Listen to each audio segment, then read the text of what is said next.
Hey everybody, I'm Jesse and this is After the Gig. Today on the show, I want to talk a little bit about the Grammys, which is coming up in 2 short weeks. And one of the things I wanted to talk about was the controversy with mainly the country category.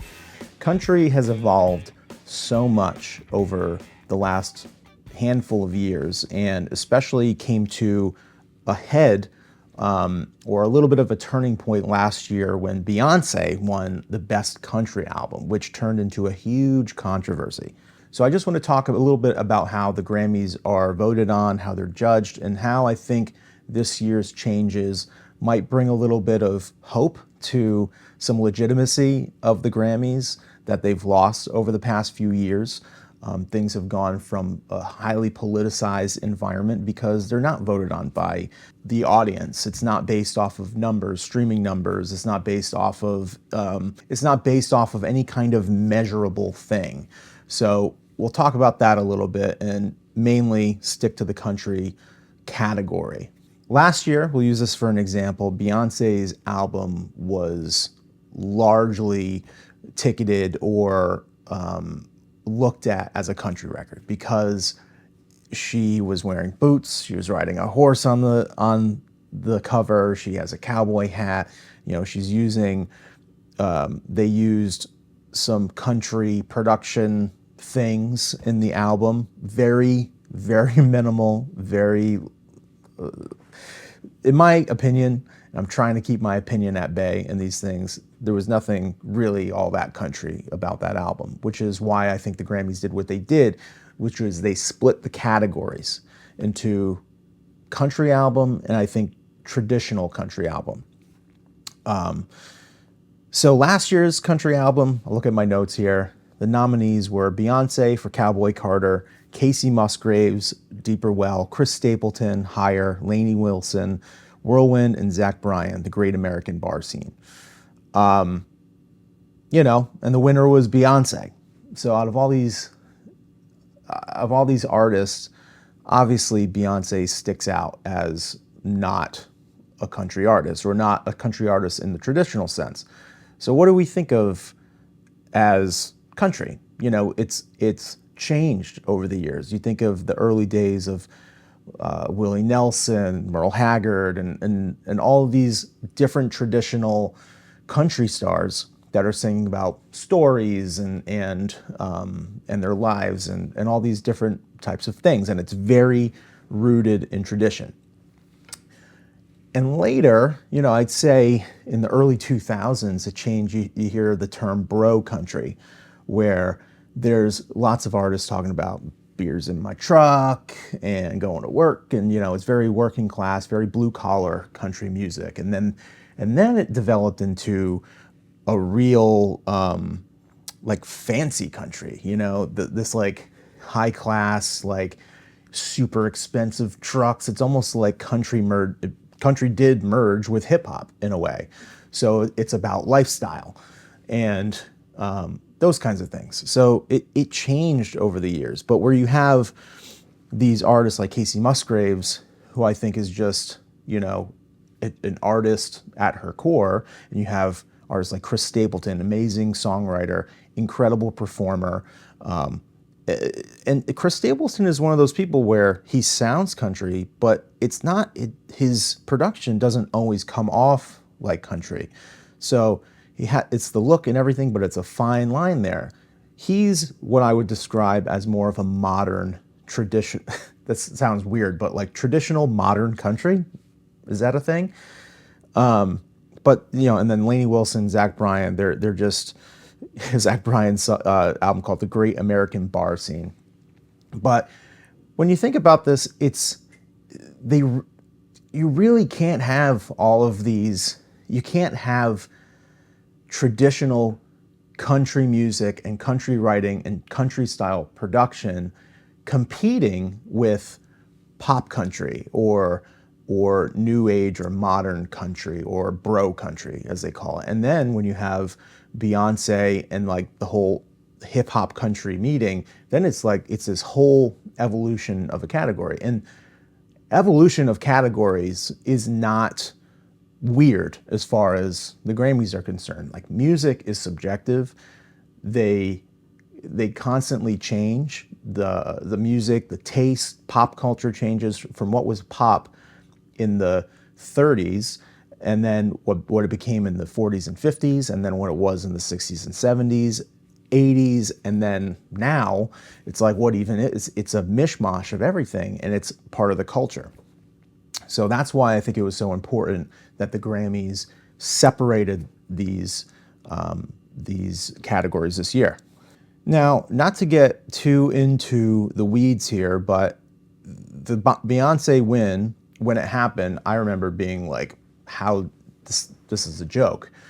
And apparently I was not the only one that felt like this.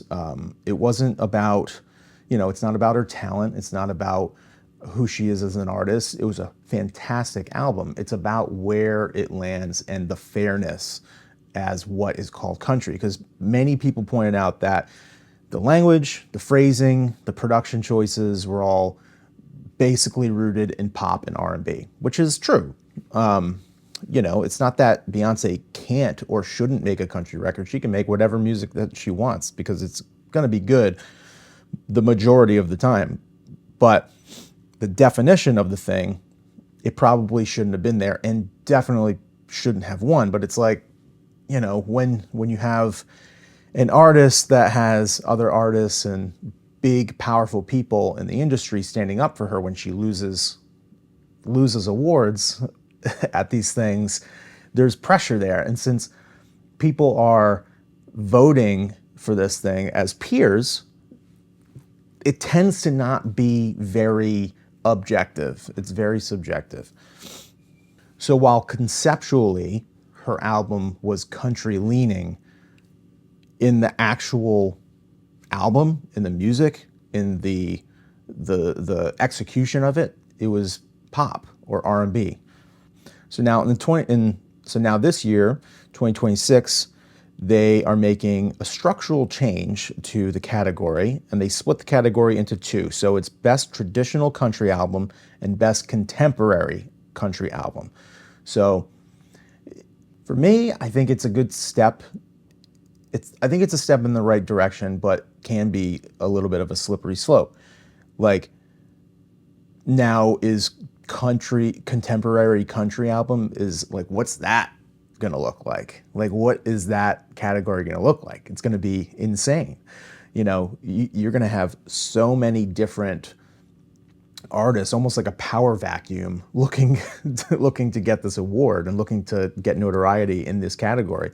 But you also have traditional country, which is like, okay, where do we draw the line there? Like, what makes you traditional? Is this going to be a, how do you judge that kind of thing? So it makes it a little bit weird. It's almost like I'd rather have artists be put in the proper category rather than split this category and make it like a weird mishmash where it's even harder to judge both. So that's just a thought. I don't have any hardline opinions on it, but I just find that it's a little strange. But so the Best Traditional Country Album for this year, the nominees are Charlie Crockett, album Dollar a Day, Lucas Nelson, American Romance, Willie Nelson, Oh What a Beautiful World, Margot Price, Hard-Headed Woman, and Zach Top, Ain't In It for My Health. So you wonder if this is just going to become some kind of retro category that's just going to be the old-timer category and the more modern category, which we all pay attention to. So like, will Best Traditional Country Album will those artists be getting less notoriety for their contributions to that music, and then maybe modern country comes up, or will the separation of both diminish both? It all depends on how you look at it, and you might not even look at it as like a diminishing or something like that. It might just be giving more artists the opportunity to win an award, win a Grammy, which is not a bad thing. I think that's great, If there's more opportunity there, that's good.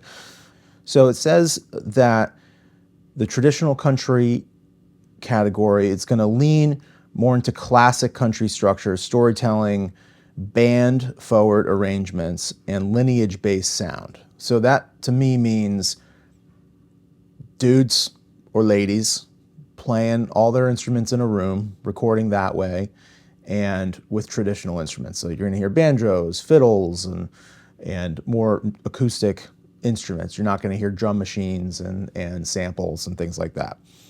The 2026 nominees for Best Contemporary Country Album: Casey Ballerini, Patterns; Tyler Childers, Snipe Hunter; Eric Church, Evangeline versus the Machine; Jelly Roll; and Miranda Lambert. Was Miranda in last year's? I think she was, no, that was Lainey Wilson. But that's, we have to listen to all these, maybe we'll have a little bit of a listening party where we listen to these nominees and we make some guesses on who's going to win. But I think that's interesting. I think Jelly Roll is appropriately in that category. I haven't heard really any of the other stuff.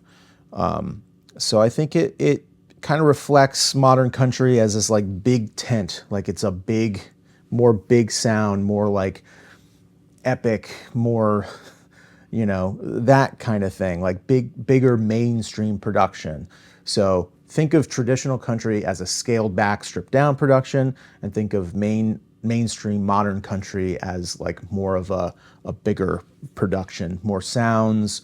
You have more sounds at your disposal when you're producing. Maybe more modern contemporary producers are on those records, but we don't know. So we'll see on how the voters and the Academy look at the country categories and how they perceive what is modern and what is traditional. I don't know how they're going to look at it. I think it'll be a nice little experiment to see what happens this year. And I don't want to cop out my answer or my opinion about it, but I think the fact that they did something to change the perception of the category I'm sure there was tension there. You don't make these changes lightly, especially with such a big category and a big genre like country. I imagine that it was, not taken lightly, that decision. So hopefully it makes it fairer. Hopefully it allows contemporary country music to evolve, and we'll see what happens there. So, maybe to stay within the lane, maybe that opens it up and it kind of takes the bumpers off, the guardrails off of that country music, where those artists feel free to take more chances and not have to stay within that lane. And then, maybe it becomes just a different genre. Maybe they're actually trying to play pop. Who knows? I mean, when it comes down to it, I know what country music sounds like, and I know what bro country sounds like, and I prefer one over the other. I'm more of a Chris Stapleton. I love Casey Musgraves.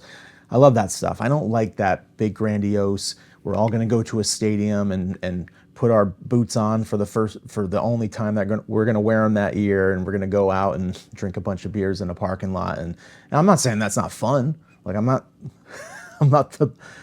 the fun police here, but when it comes to judging the music itself and judging that category when it comes to the Grammys itself, I think there has to be guidelines. And I wonder how the voters are going to perceive these two categories. And I wonder what I think I know what the like the legacy category is going to be, or what the what the traditional country album is going to be. Like I said, it's just going to become kind of legacy acts, and people. I don't think the younger generations are going to take it seriously. I think the way that sounds develop over time and change, I think that modern artists aren't going to want to be held in that box. So maybe Americana takes over, and maybe it's just those artists go into the Americana category, or maybe the modern category, some of those go to the pop. Like it seems like you're just, by splitting it up, you're diminishing the country category. And country is such an important like music in this country. So I hope that that doesn't happen. I'm very interested to see how the voting shakes out, and I would love for you to pop your comments and your opinions down below. Please remember to subscribe and like this, share it with a friend, and hopefully we'll have some continuing Grammy stuff while I'm on the road here on my way down to the Rock Boat in Miami. So see you soon. This was After the Gig. Take care, guys.